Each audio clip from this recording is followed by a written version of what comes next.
Hello and welcome to the first edition of Journalist Hangout. This week, I'm Ayodele Ozubakun. Today on the program, President Buhari orders military to crush the new militant group in the Niger-Delta. The Nigerian army says it has cleared 7 more villages hitherto held by Boko Haram in Maiduguri. So if you are ready, let the Journalist Hangout start now.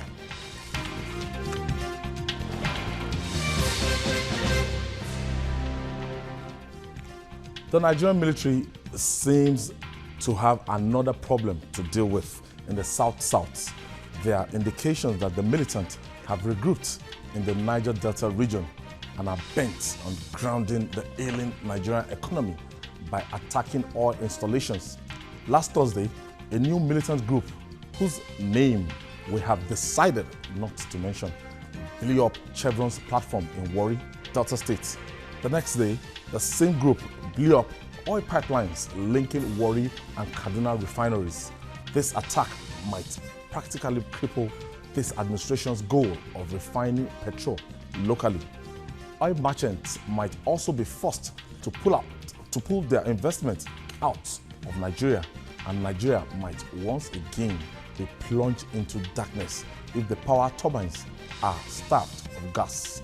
These activities have grave implications for the nation's economy. But what has been the response of the federal government? Newspaper reports say President Muhammadu Buhari has ordered the military to crush the militant group. But is this the best approach in handling this issue? So on a new week, Babajide Kolade Otitoju is joining us. Today, how was the weekend? Good evening, viewers. Of course, I tried to enjoy it. All right. Tunde Abaton is also joining us today. Yeah, we bought fuel at control price throughout the weekend. And the queue? The queue has disappeared, except this afternoon I saw it. The resurfaced. Yeah. I think you should go out again today.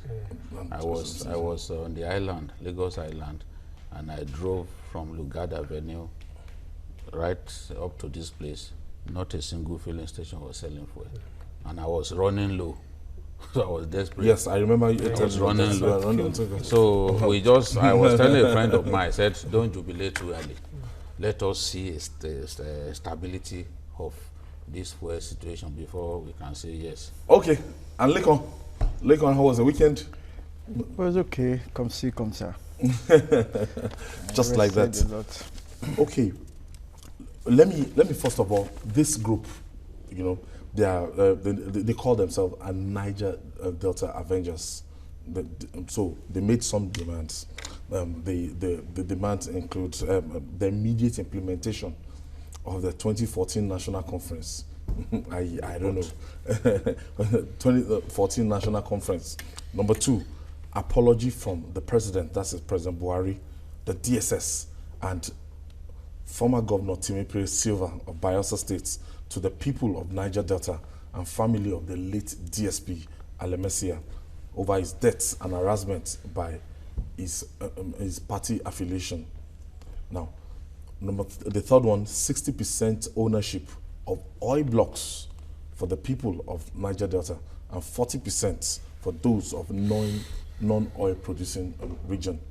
The fourth one, the immediate commencement of the 2015-2016 academic session at the Nigerian Maritime University, that is Okerenko, an apology from the Minister of Transportation, that is Honorable Rotimi Amechi, over his comments on the location of that institution, and immediate close-up of the region, that is clean-up of that region for full compensation to the host communities. And last but not the least, the group further demanded that the immediate and unconditional release of the leader of the indigenous people of Biafra, that's IPOB, Mr. Nnamdi Kanu, and continuation of PAP and trial of all indicted members of the All Progressive Congress.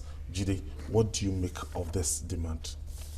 Well, it's very clear that you are sounding like PDP members. These are politicians are at work. Because I don't understand what the Avengers will these demands. You could see clearly that some people believe that Goodluck Jonathan was not well treated.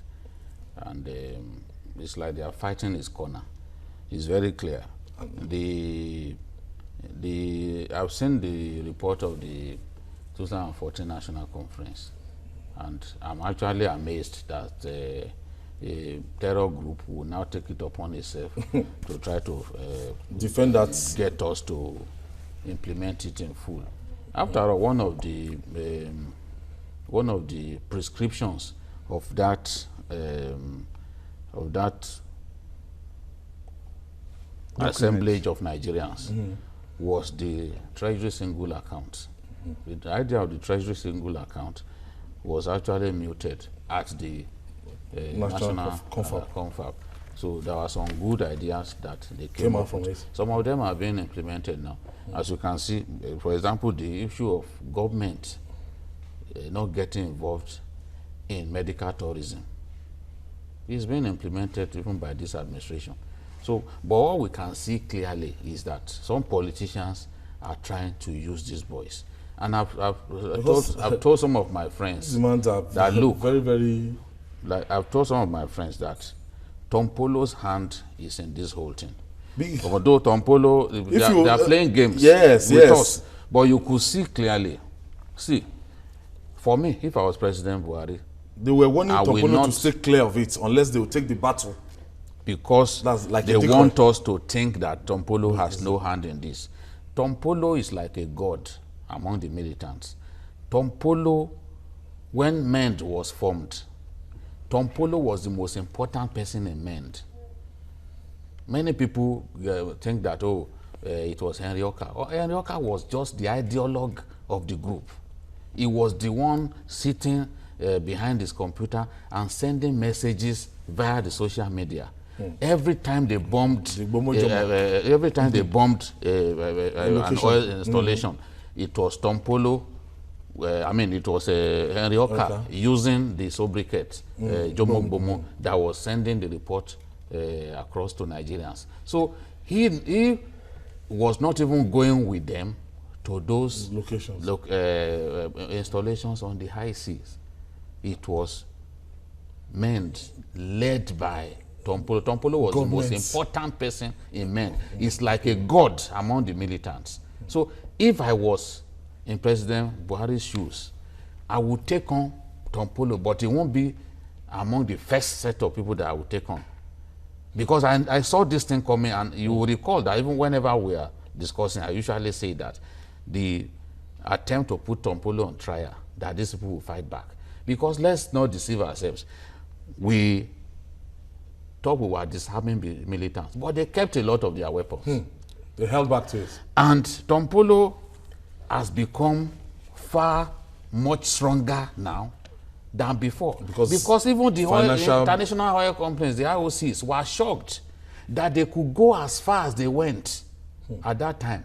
They brought Nigeria to its knees from the OPEC threshold of 2 million barrels a day.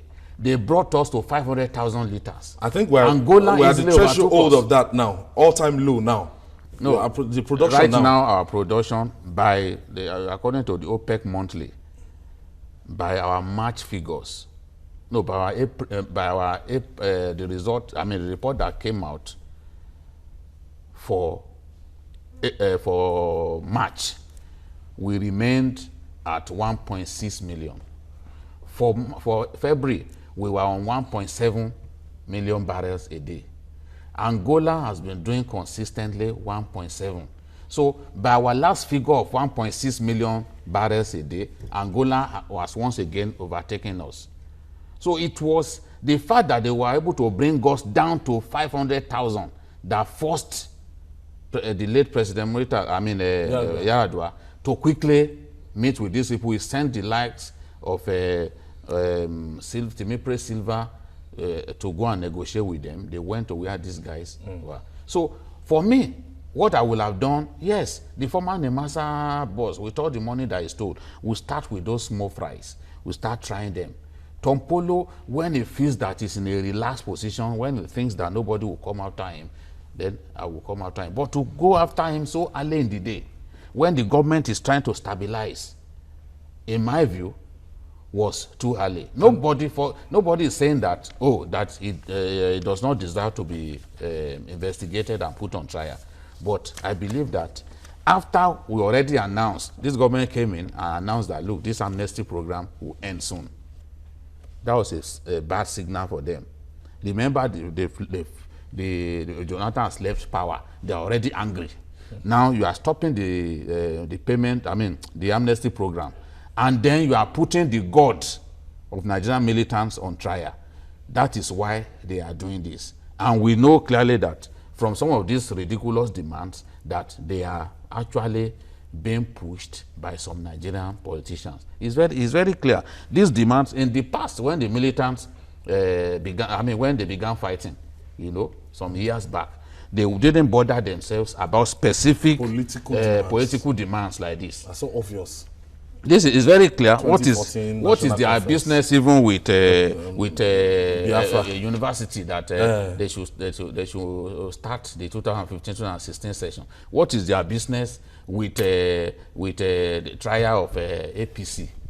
Who even told them that APC members are not on trial? Because I say it repeatedly here. Just a few weeks back, Muritala Yako, the son of Baba Memongoro, came to court. But many times, Nigerian papers won't even go to court. Muritala is a senator from Adamawa State. He is an APC senator, and he's on trial by the EFCC, along with his dad. Both of them are APC. So, if people are not aware that APC members are being put on trial, are being tried for corruption, they will go around saying that, it is only the PDP that are being tried. Of course, this is not true. Okay, Tune, when we look at this now, Shell evacuates staff from major facilities because of this attack, and Chevron is saying that Thursday's attack has affected Nigeria, that 35,000 barrels per day production. That is what that attack will cost us. If you remember the first one at, what's the name, in Delta States, the one that happened in the gas attack in Delta, the Forcados pipeline. That's 250,000 barrels a day. If you know how that thing affected gas production and electricity, ultimately, they said Lagos, Port Harcourt, and Abuja will be affected by this recent one. What do you make of this? Well, I think the time has come in the history of this country where we have to make some decisions. We have to draw a distinction between those people who are fighting for the people and people who are just hoodlums and terrorists in the real sense of the word. Yes, like I said, I used to tell people that, yes, Nigeria has gone through a lot in the history of this country. The North has had grievances in 1966. After that, during the June 12th thing, the Southwest will have their own grievances. The Southeast will have their own grievances. But when you look at all these trends, none of them has actually tried to destroy the institutions of the people.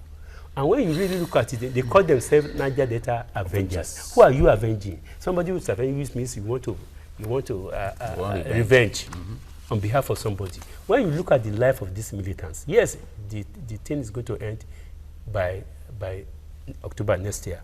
But when you really look in contradiction to the life of these people, the way they live, you will know that they are actually fighting for themselves. Go to Bayelsa State, go to all the major capitals, all the 6 states in the South, and you ask yourself whether the 13% derivation they have even been taken, and whether the lifestyle of their chiefs is a direct reflection of what they are fighting for. So the summation of it all is that, like he said, is that these people are not fighting for anybody. They are not fighting for the people of the Niger-Delta. They are fighting for their own economic self-interest and the political interest of their capital. And like, my own belief is that so far as all their leaders, all those who stole Nigerian money, who are funding these people, are still working on the street of Nigeria, they will continue doing this thing, because this is the only way they can bring the government down. And this one, they should not be treated with a light hand.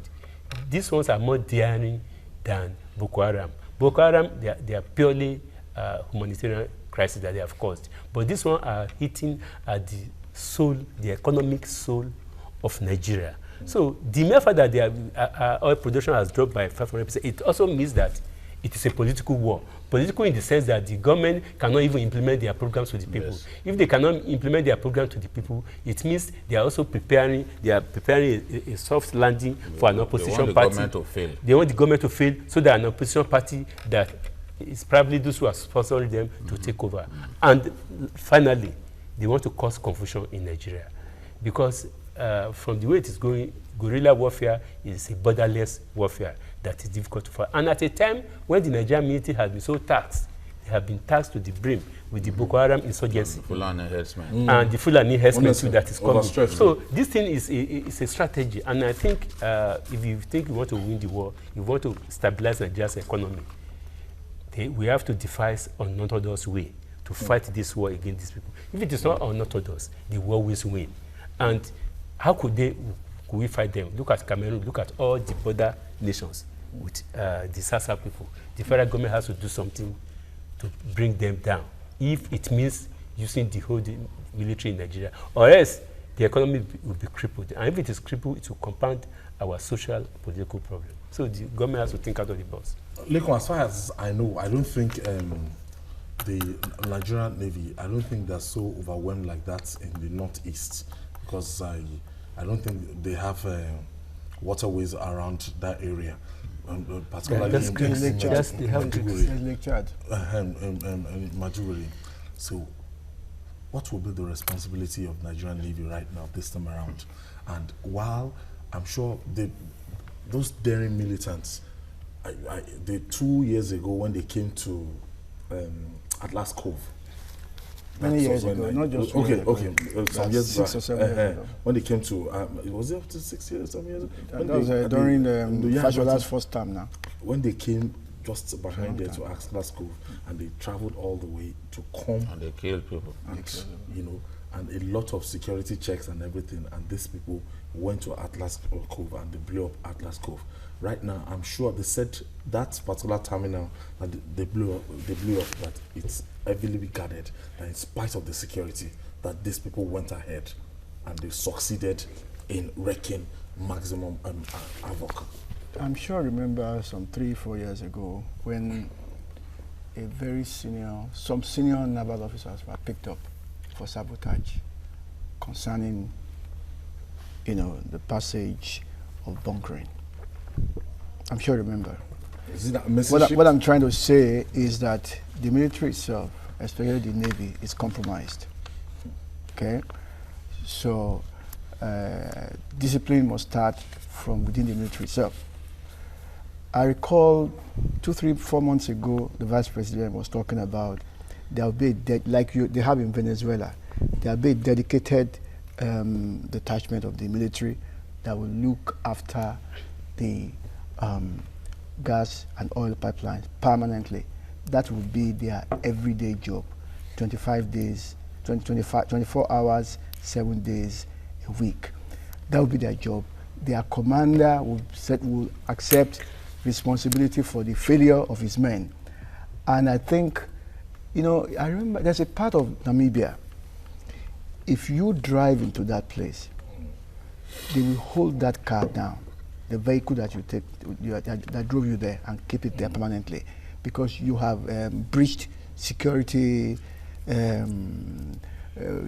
protocols, and it stays there. There's a picture of a car of a truck. It's been there since 1964. The people who drove it there were jailed. They couldn't jail the vehicle, so they left the vehicle there.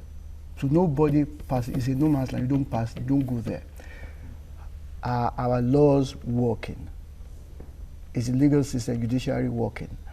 You will see where Chief of Defense Staff, Chief of Army Staff, Chief of Air Staff will divert funds meant for serious military purposes For 18 months.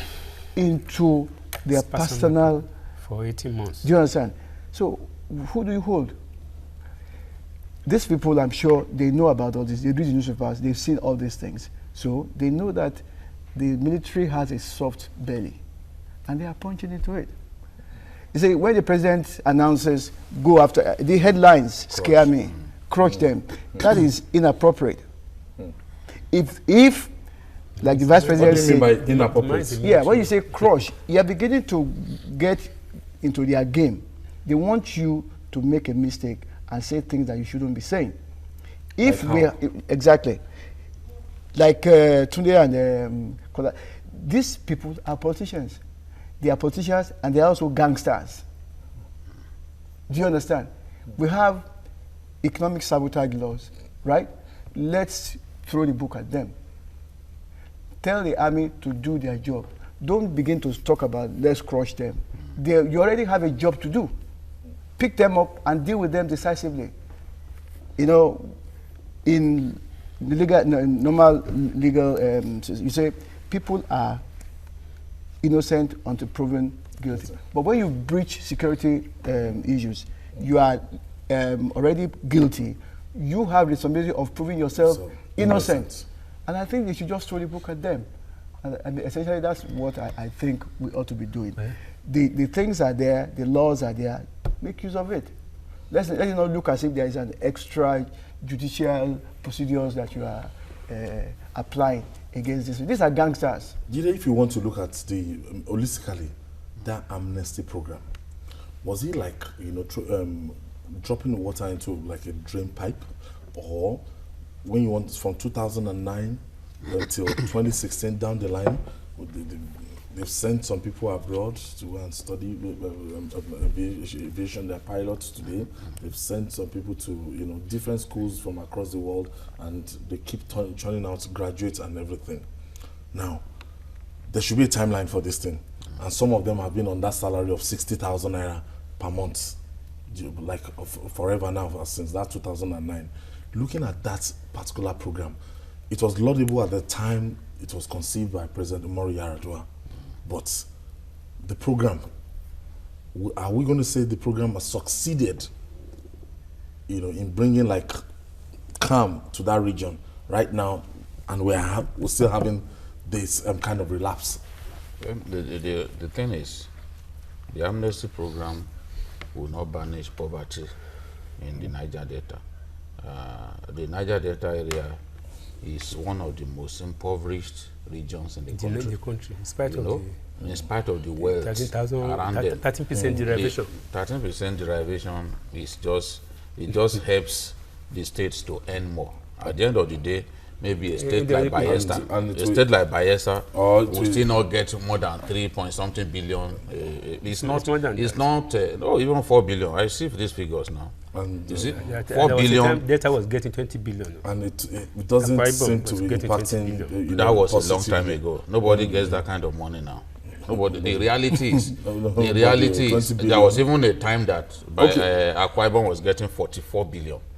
But nobody gets that. Yes, nobody gets that kind of money again. No, the thing is, let's not. If we are talking about militants, the governors are a different. AB is calling us from Bayelsa. From Bayelsa State. Hello. Yes. Thank you for hanging out with us. Thank you very much. Yes, sir. Ojubago. Yes, sir. Let me start with Babajide. Okay. He made a comment that Buhari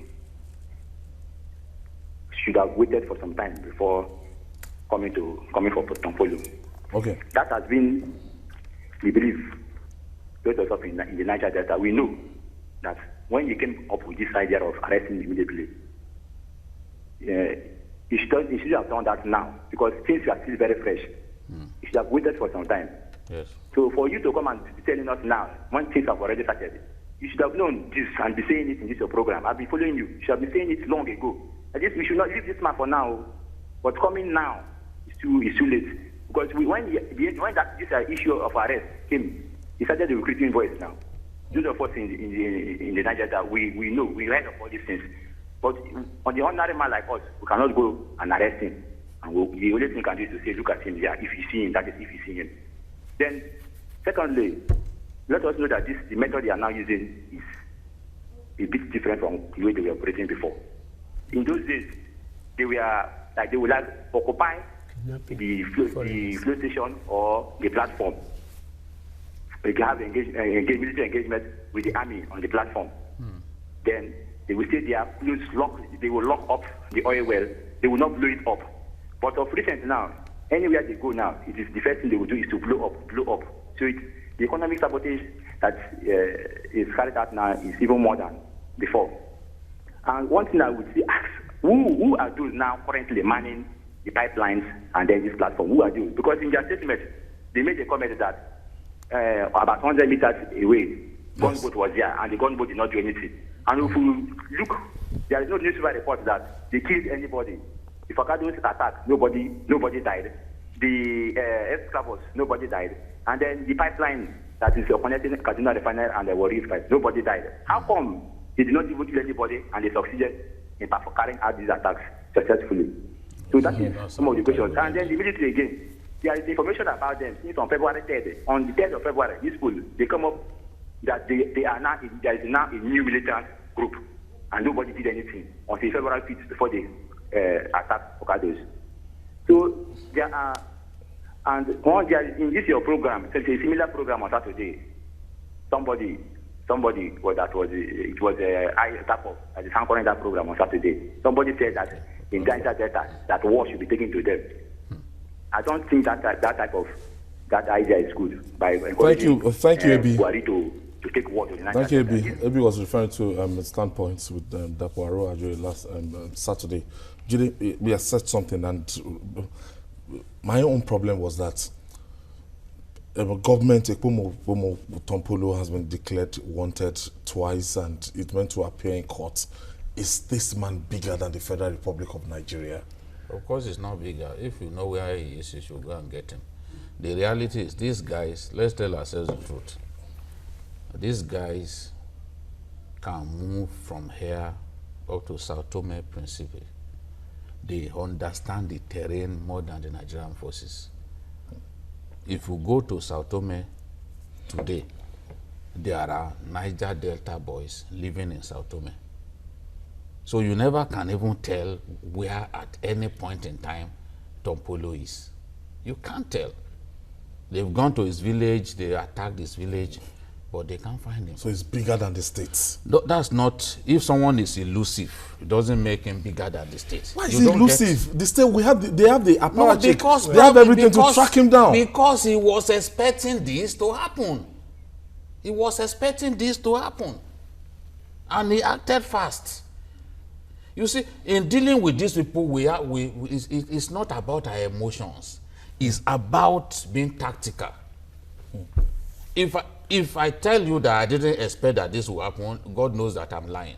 And you will recall that every time, even outside of this place, I've talked about it, that these guys will start this sabotage thing, especially because of the attempt to put some Tompolo on trial. Now, you can see that Ebi also admitted that the moment they made moves to arrest him, they started recruiting boys. So I knew that this would happen. Whether we deserve this so early in this regime is a question that time will resolve. For me, I would have preferred that this happened later.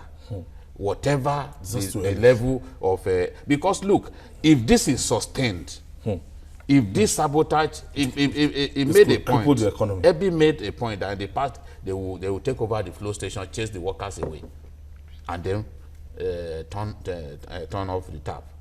But they are not even doing that. They are just blowing the oil installations. The next phase that they will go to is to begin to kidnap the expatriates, which was what they were doing back then. When you start kidnapping the expatriates, these IOCs will start leaving Nigeria in droves. Already, you can see that Chevron has evacuated the staff in that area. They will now start selling those oil feeds to Nigerian companies that Ajib so much wahala. They left the place. So I believe this is what they are trying. Some people have lost power and they are very angry about the fact that they've lost power. You know? So what they want to do now is to fight back in their own view in the best way possible, which is what they are doing now. Okay, let me take this caller from Lagos. Hello. Thank you for being with us. Hello, good evening. Good evening. This is Amadi from Egbeda and not from Benin, please. I said from Lagos. What I want to say is that if the federal government is able to dialogue with Boko Haram They should be able to dialogue with them. The federal government has dialogue with Boko Haram. No, they made effort to They have dialogue. not which the law says that they should, the law, the Bible, the Quran says, nobody should spill the blood of another human being because we cannot make humans.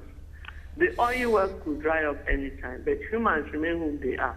So the federal government should be able to dialogue with this one and ask them what they want, what the problem is. And another thing is that the federal government should please give job to youth. The idle mind is the devil's workshop. They should give job to youth. It is very, very important. Thank you. Thank you, Mrs. Amadi. I think before, by way of information, on Friday, the special advisor on Niger-Delta affairs said that they are prepared to dialogue with these people.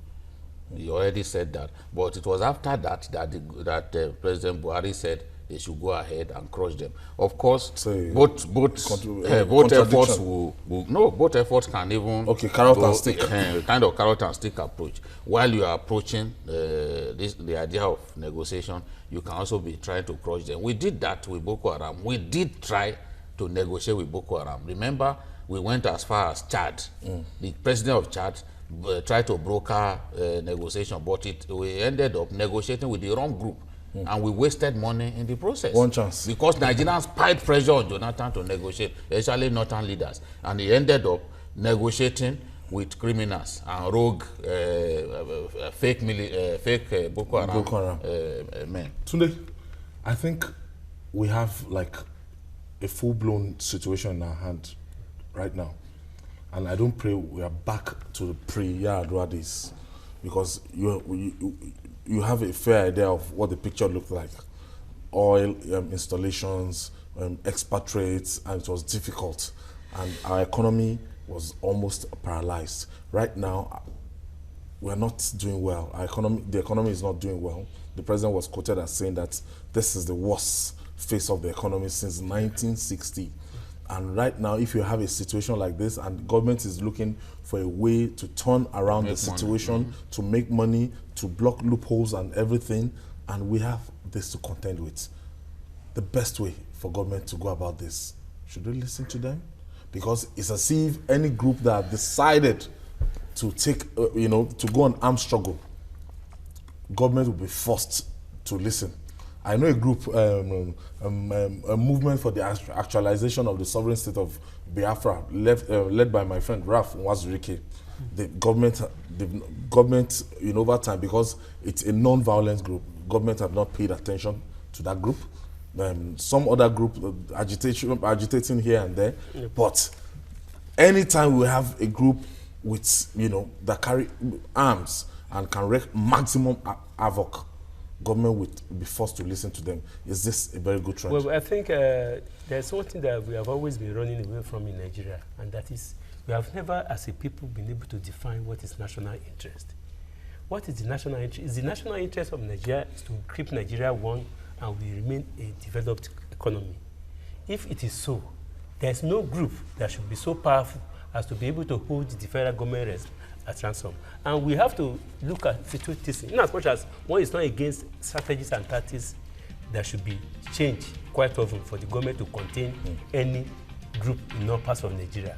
But that is not to say government should also recognize or should give credence to people who are hoodlums and terrorists. If we are all convinced that these people are not representing the real people of Niger-Delta, I don't think there's any other reason. Secondly, these people are out so early in the day to test the military capacity of the capacity and capability of the federal government. And if they are out to do that, look, whether you like it or not, the person ruling us is a general in the army.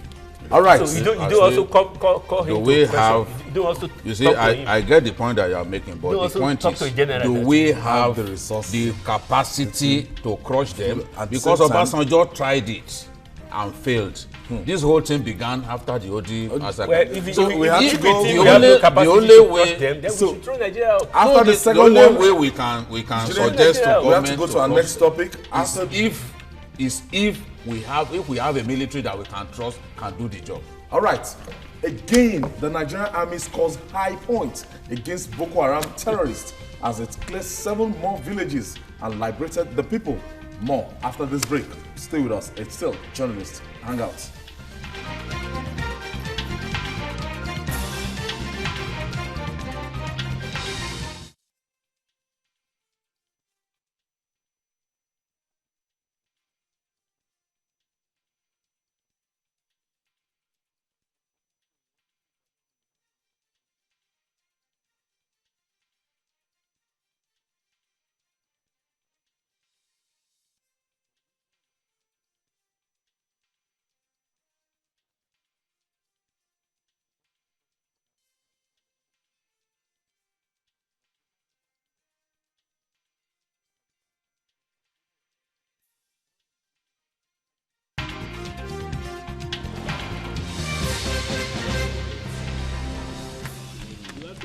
Wow, it's fast becoming reality that the Nigerian army is winning the war against the murderer terrorist group Boko Haram in the northeast. Now, recently, the region has recorded relative peace and the atmosphere of terror is clearing off gradually. Displaced persons are beginning to return to their homelands and villages are standing on their feet again. Yesterday, the army said it successfully cleared 7 more villages that was once controlled by the Boko Haram in Borno State. This is good news, isn't it? But what does the Nigerian state do with the suspected Boko Haram members that have been arrested by the army? Over the weekend, the Court of Appeal in Lagos State affirmed the judgment of a federal high court convicting and sentencing 3 members of Boko Haram to 25 years imprisonment each. But a similar verdict in charge just 9 months ago attracted death penalty. Is 25 years imprisonment enough punishment for Boko Haram members? Lekon.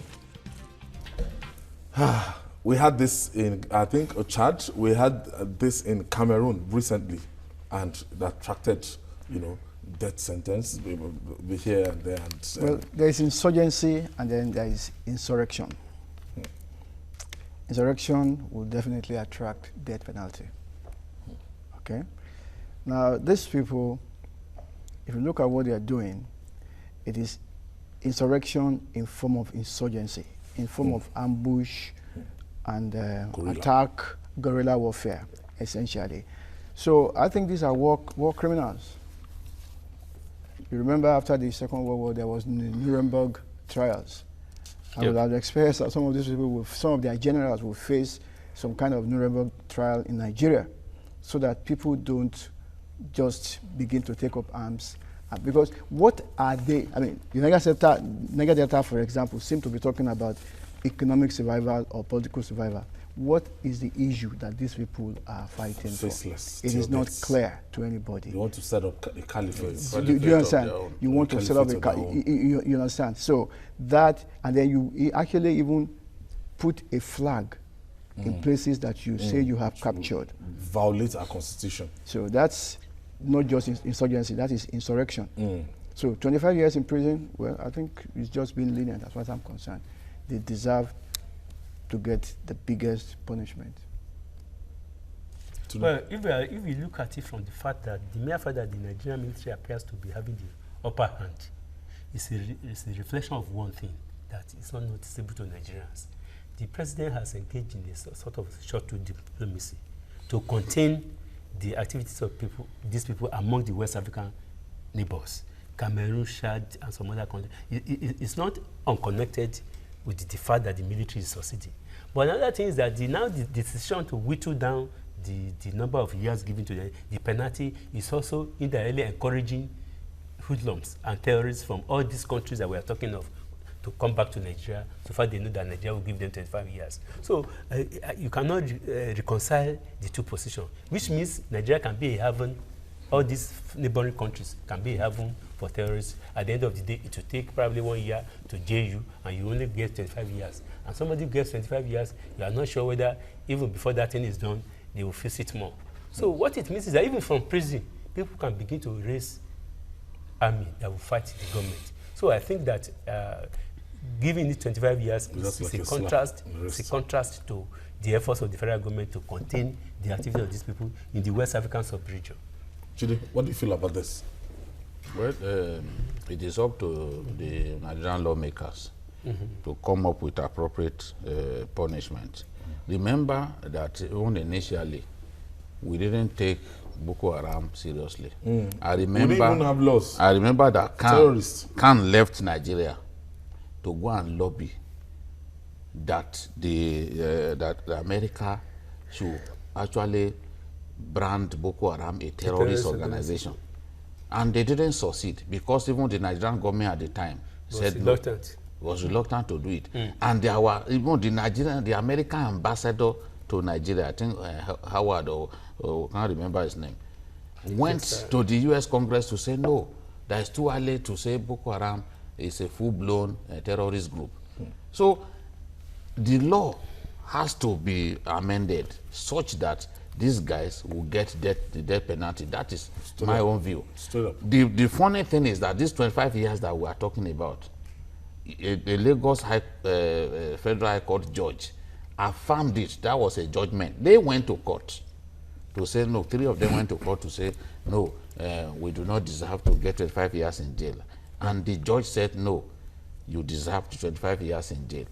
It's just like stealing in Nigeria now. If you steal $1 billion or $10 billion, it is 7 years that you get. Max. I think one of Metu's lawyers was, I think it was not Metu, Dokwesi's lawyers was saying it the other day, that why don't they want to give him bail? That after all, whatever he steals, it is just 7 years.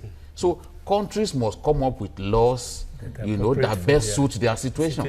If corruption is the biggest problem that we have, if corruption accounts for the death of young boys and girls who can't find the right hospitals to go to when they are ill, then we should treat it as the country's number-1 enemy. And to that extent, if it deserves to get the death penalty, that should be the case. So, but the world for the Chadians, for example, is going against death penalty as a whole now. I can tell you that around the world. This is a security even in issue. America, death penalty is still there. In some states. The thing But is, this yes, is a security issue. Texas, go It's to not Texas just and kill someone. regular You get the death They penalty. are trying to discourage The point is, let us know, but of course, I'm telling you, there are states in America where for now, it is still death penalty operates. Now, Chad is not even suffering as much as we are suffering in the hands of Boko Haram. If they can come up with death penalty for the terrorists, why are we reluctant? The other day, Chad banned the hijab.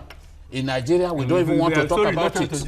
So this is the way we are. In France now, because of rampant terrorism, they've come up with it. You cannot just dress around. And we are seeing people dressing in hijab, murdering our people. We are not doing anything about it. So it's a problem. We need to come up with laws that that will protect our people against criminals like this. And I believe that we've not done enough with Boko Haram. This is a war crime. This is not regular legal. In Somalia, it's death by firing squad. This is a war crime. So it should be dealt like a war crime. Remember the journalist in Somalia that was sentenced to death by firing squad? That's right. And it was publicized. Exactly. They showed it. That's right. The journalist, he was providing support for Al-Shabaab. So because Somalia wants to win the war against terror, it has come up with a very effective law as a deterrent. Right. We are here, we are wasting our time. Very soon, Kabul Sokoto, the Christmas Day bomber, will come out of prison. Exactly. Very soon, the guy who masterminded the this day bombing in Kaduna, he will come out of prison. Right. And then he will go back to go and join his terror cell. And give them more information. Moving forward now, when we want to look at the texture of this thing, the Nigerian army, for the first time, yes, they've engaged in so much propaganda, and that's the way they do and everything. But the level of soft targets, the number of Boko Haram, the attack has reduced tremendously. I don't know if they are somewhere recalibrating, but from what we've seen in the last few weeks, they've been able to demobilize these people to a large extent, not the way they used to come out in mass to go to the markets to blow. And I think we should give kudos to Nigerian Army and for whatever strategy they've adopted. Yeah, I think the fact that for the very first time in the history of Nigeria, after the civil war we fought between 66 and 70, Nigeria have never been used to fighting a novel war like a guerrilla warfare that knows no border. To the extent that they have been able to contain them with political support anyway, because they have been around for 5 years and nobody did anything serious. I think we should give kudos to them. Right. And the fact that by the time you send Nigerian continent out now to other war zones all over the world, like we used to do in Congo, I think Nigerian soldiers are going to be better because the last experience in 1 year, warfare now. Yes, in the last 1 year they have been taxed to the maximum. They have deployed all strategies. They have been stretched to the maximum. They have deployed all strategies. They have used modern equipment, at least in the last 1 year. I think to that extent, they have been exposed and they have been taxed. I think we should give them kudos. I think we should also commend the negotiators on behalf of the federal government. America is now willing to sell some military aircraft. I want to see that happen. Well, let's see how. Because they still have that law. The law is still there. I want to see how that happens. So let's see what happens. At least, it's looking like they are taking us more seriously. It appears that we are doing the job more seriously. And I like to say also that the press war, also propaganda war, is also very strong. Whoever is running it is doing a good job. Okay, let me quickly take Chidi. Chidi is calling us from Kaduna State. Thank you, Chidi. Hello, Chidi. Hello, Chidi. Good evening. Good evening, Chidi. Thank you for joining us. Thank you so very much. How has been the weekend and a few days back? Beautiful, beautiful. Yes, please, my take is going to be concerning the problem that we're having in the Niger-Delta, the new militant group. Okay. The Niger-Delta Avengers. I must say that the actions of the militancy in the Niger-Delta is very, very unfortunate and really uncalled for at this time.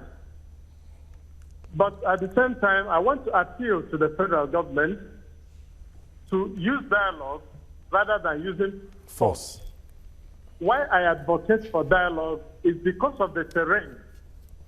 Most of us know that the west coast of this, our country, that is that very region, is very, very bad.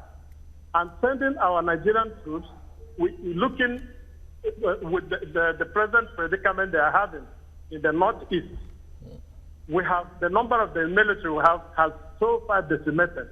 And by sending more troops to fight the militancy in the Niger-Delta, we bring more casualties to the Nigerian army. And I want to believe that this, of course, is not going to help our economy, which is at its knees. So what I am begging the government to do now is to appeal and sort of use a carrot stick in order to bring the militants to order. By so doing, I want to believe that we're going to achieve a greater success by the grace of God. Thank you, Chidi. Thank you for your optimism. Thank you, Chidi, for that brilliant contribution. And gentlemen, Chidi is saying that, look, that we can't afford because of the terrain, which Chidi mentioned earlier. I went to Bayelsa State during the election, I think December last year, and I went from Yenagoa to Okpoma, like, when I saw I said, oh, this is what they call the creeks. And when you see the topography, it's very, very difficult. For people that are not trained, especially in the, is it amphibious, they call them? Those, I don't even think we have a very effective amphibious assault team. It's difficult. We even had for the third Marine Commando during the war. The army, you see, if you watch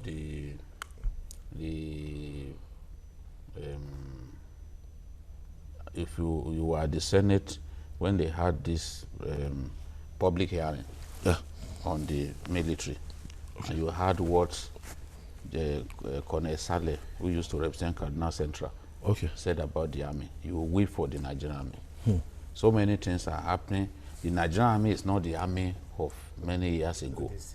Nobody trains people anymore. The generals that we used to have, they were trained in Sandos and some of the best military institutions. Babangida stopped this training. Babangida cannibalized the destroyed equipment of the Destroyed Air Force just to destroyed keep the himself in power. They Destroyed the refused Air to buy weapons. For many years, they didn't buy weapons And until grounded the Jonathan came. Until Jonathan came, it was Jonathan that was buying weapons towards the end of his administration. So, if you do not equip the army with the weapons that it needs, how do you expect the army to win? Was it a deliberate action to Remember, cannibalize the army? Before, no, so Yes, that the army it can be cannot, bad. so They that cannot they plan cannot coup. They are plan coups demobilized. against them. That is it. They They are prefer. mobilized. Look You at know the how Air the Force man now. described him? He said the focus was on regime survivor rather than Nigeria survivor. survivor. So we have an army that is extremely weak now. We can't even fight wars anymore. That is the thing. And if not for that, maybe we will have made far more progress on this Boko Haram thing than now. But I'm happy for one thing, because I've always said it on this forum, that it is not true that there's no Nigerian territory in the hands of Boko Haram. For the first time, Sani, the propagandist of the Nigerian army, the PRO of the Nigerian army, admitted that 7 villages that used to be in the hands of Boko Haram were taken over last week.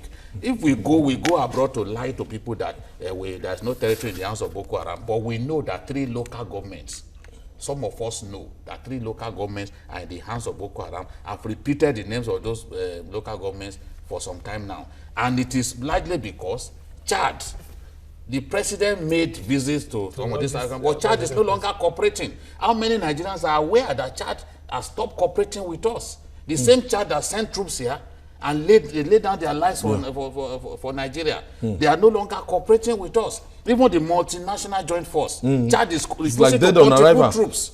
And the places where Boko Haram is controlling the communities, those 3 local governments, are around the border with Chad. Okay, let me take Okudili. Okudili is calling from Lagos State.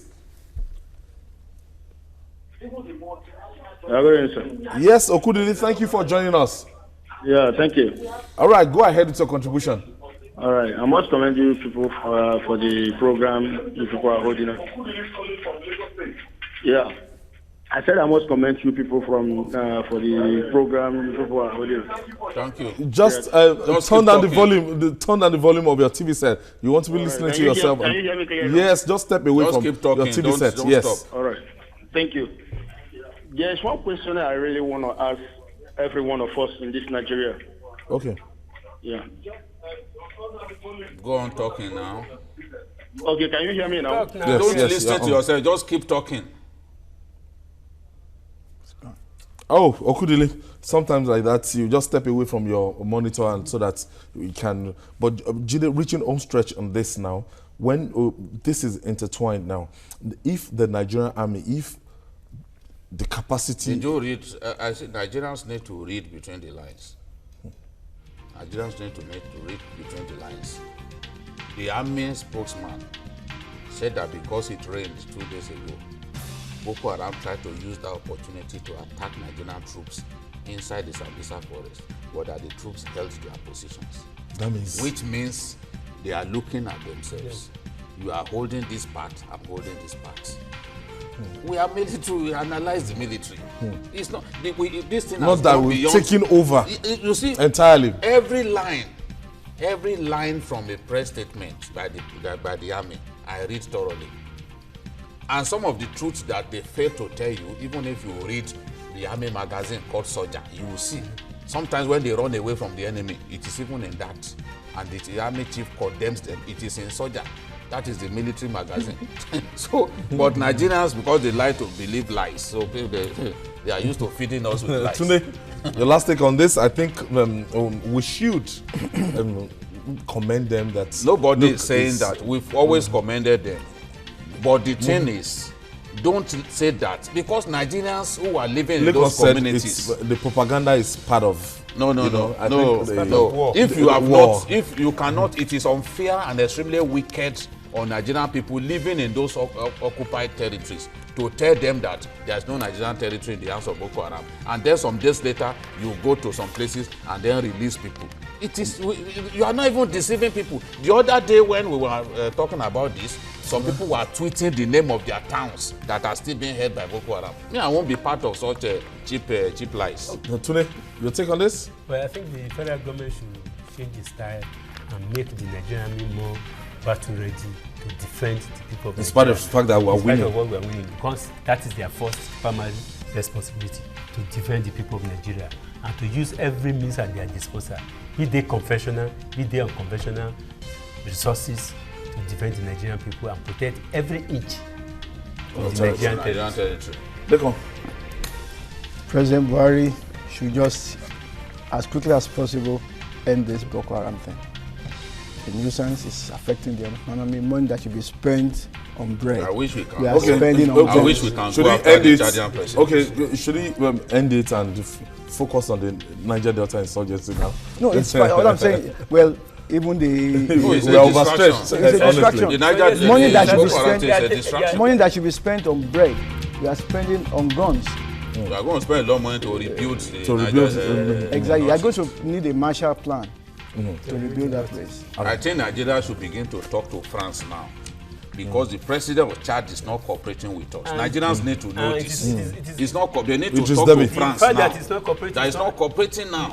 It's not unconnected with the attitude of some Nigerian politicians too, who are parlaying with him over the year for some other ulterior motives. No, I'm I not think, making no. excuses. Let me I'm tell not you making what. excuse. I think it has to, maybe after they came here and laid down their lives, maybe there were some demands that were made on the Nigerian, because what they are saying, we don't have any money to sustain. You know, we have to go. So I think it We have has to to go. do with that. We need to make money available to them. All right, I've enjoyed myself on this edition. Thank you, Babajide Kolade Stoju, and thank you, Mr. Abaton and Lekon Shote. Thank you so much. Thank you, Ayo. All right, and that's it on Journalist Hangout today. So join us tomorrow for another interesting episode of the program. And you can watch the repeat broadcast tonight at 11. You can also log on to www.youtube.com/TVC News Nigeria to see previous episodes. I'm Ayodele Uzuba. See you tomorrow.